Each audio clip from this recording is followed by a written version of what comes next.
नरेंद्र मोदी जी की बात होती है तो उनके खास आपको माना जाता है। स्वर्गीय श्री वीरभद्र जी का जो संबंध था, आप दोनों ने राजनीति में एक नए आयाम कायम किए। लाल टोपी वाले मुख्यमंत्री, हरी टोपी वाले मुख्यमंत्री। हमारा राजनीतिक मतभेद था, व्यक्तिगत हमारी कोई दुश्मनी नहीं थी और एक दूसरे का सम्मान करते थे।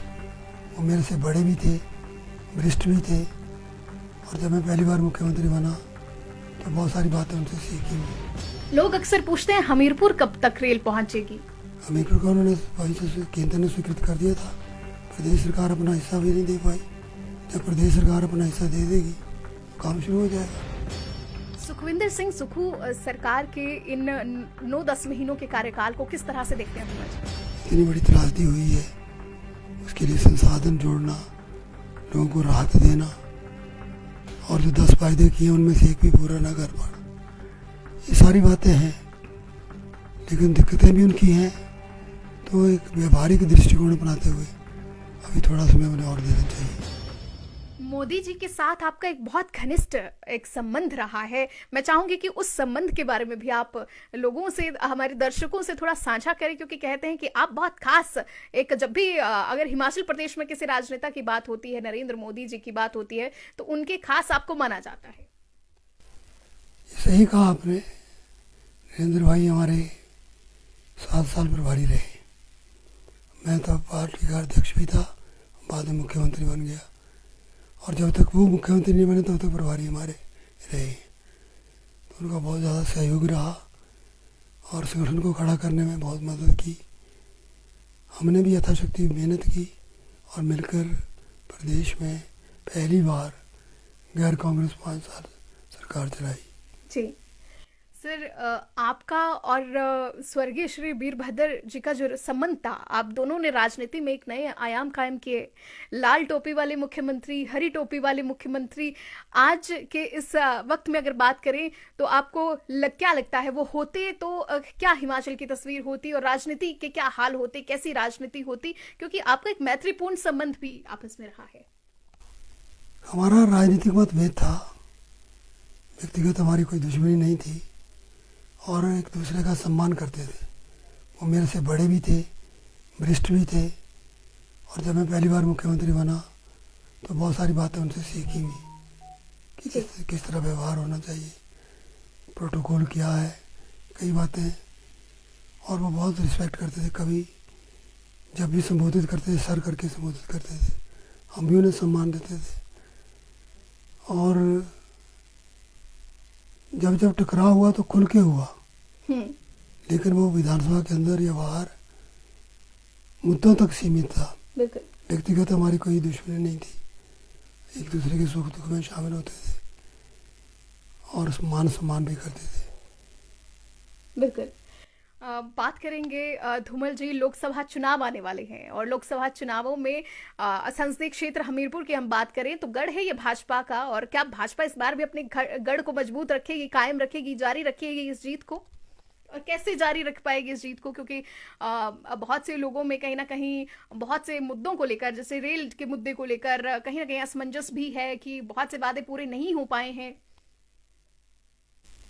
पता नहीं रेलवे का कौन सा वादा पूरा नहीं हुआ। रेलवे में तो पहले एक ट्रेन आती थी, जब से अनुराग बने हैं सांसद और मंत्री, आज 10 ट्रेन ऊना से चल रही हैं। वंदे भारत चौथी ट्रेन जो चली वो ऊना से चली। लोग अक्सर पूछते हैं हमीरपुर कब तक रेल पहुंचेगी। हमीरपुर का उन्होंने वहीं से केंद्र ने स्वीकृत कर दिया था। प्रदेश सरकार अपना हिस्सा भी नहीं दे पाई। जब प्रदेश सरकार अपना हिस्सा दे देगी तो काम शुरू हो जाएगा। बिल्कुल। तो इस करके तो प्रदेश सरकार को करना है ना, जो शेयर उसका कॉस्ट का देना है। सुखविंदर सिंह सुक्खू सरकार के इन 9-10 महीनों के कार्यकाल को किस तरह से देखते हैं धूमल जी? इस 9-10 महीने के कार्यकाल में उनकी बहुत बड़ी त्रासदी, जो प्राकृतिक त्रासदी हुई है, उसमें काफ़ी समय लग गया है। इस करके अभी कोई विशेष काम तो कर नहीं पाए, लेकिन त्रासदी के हिसाब से अभी मूल्यांकन करना भी उचित नहीं होगा। इतनी बड़ी त्रासदी हुई है, उसके लिए संसाधन जोड़ना, लोगों को राहत देना और जो 10 फायदे किए उनमें से एक भी पूरा ना कर पाना, ये सारी बातें हैं, लेकिन दिक्कतें भी उनकी हैं। तो एक व्यवहारिक दृष्टिकोण अपनाते हुए अभी थोड़ा समय उन्हें और देना चाहिए। चलिए, बहुत बहुत शुक्रिया हमारे साथ जुड़े आप, और आपने अपना ये कीमती समय हमें दिया है। व्यक्तिगत जीवन से संबंधित अंतिम मेरा प्रश्न रहेगा कि राजनीति में एक लंबा सफर करने के बाद आप जो है वो आपको क्या लगा, आपकी मजबूती क्या थी इस सफर में? जीत भी देखी, हार भी देखी, परिवार भी था, कार्यकर्ता भी थे, लेकिन एक वो कड़ी जो आपको सबसे ज्यादा मजबूत करती रही। और मैंने बहुत से आपके इंटरव्यू स्टडी किए आने से पहले, तो एक बात आप कहते हैं कि बात जो बीत गई सो बात गई, जो बात गई सो बीत गई। तो मैं इस ये जो लाइनर आप यूज करते हैं, मैं इसका भी महत्व और इसकी वजह जानना चाहूंगी कि आप बार बार जब भी कोई ऐसा प्रश्न दागा जाता है जिसका जवाब आपको नहीं देना है, तो आप ये बात कह देते हैं। नहीं, एक तो आपने कहा मेरी क्या शक्ति रही। सबसे जी। बड़ी शक्ति मेरी पब्लिक रही, कार्यकर्ता रहे और मेरा परिवार। परिवार को जो ये काम परिवार के लिए करने चाहिए थे, उनके लिए मैं ध्यान नहीं दे सका। आप हैरान हो गए सुन के कि मेरे दोनों बेटों की जब भी पीटी की मीटिंग हुई, मैं एक बार भी उनके पीटी की मीटिंग में ना स्कूल में ना कॉलेज में जा सका पब्लिक लाइफ के कारण। लेकिन उन्होंने अपने तौर पे आगे मेहनत की, आगे निकले।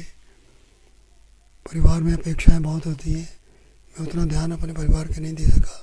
लेकिन व्यक्तिगत परिवार नहीं, मेरा सामाजिक पारिवारिक रिश्ता बना लोगों के साथ, जो सारे राजनीतिक परिवार बना, वो बहुत बड़ा परिवार है और वही मेरी सबसे बड़ी शक्ति है। जी। मैं कभी अकेला महसूस नहीं करता। लोगों का प्यार, सहयोग, समर्थन हमेशा मिला और मुझे इस बात की प्रसन्नता है कि मेरे से अगर कहीं कमी रही भी होगी तो लोगों ने क्षमा करके हमेशा साथ दिया। फिर जो बात गई सो बीत गई, जो ये क्या किस्सा है ये? नहीं, ये तो है जो बीत गई सो बात गई, जी। आगे की सुधीले। अगर जो बातें हो गई हैं उन पे रिग्रेट करते रहोगे, पछतावा करते रहोगे, पछताते रहोगे तो क्या करोगे? इसलिए आगे की सुधि लो, आगे के लिए ठीक हो। जो हो गया तो बीत गया, उसको तो आप बदल नहीं सकते। जीत गए तो जीत गए, हार गए तो हार गए, बिल्कुल। उसको अब तो चेंज नहीं किया जा सकता। तो आगे को मेहनत करो, आगे से ठीक हो। इसलिए जो बात गई सो, जो बीत गई सो बात गई, जो बीत गया वो वक्त चला गया, आगे की सुधि लो, फ्यूचर को सुधारो। चलिए, ये एक राजनीतिक ही नहीं, ये एक जीवन के लिए भी, सामाजिक परिवेश के लिए भी एक बहुत बड़ा मैसेज है कि जो बात बीत गई है उसे भूल कर आगे बढ़िए और अच्छा करिए। बहुत बहुत शुक्रिया, हृदय से बहुत बहुत धन्यवाद आपका, आप जुड़े हमारे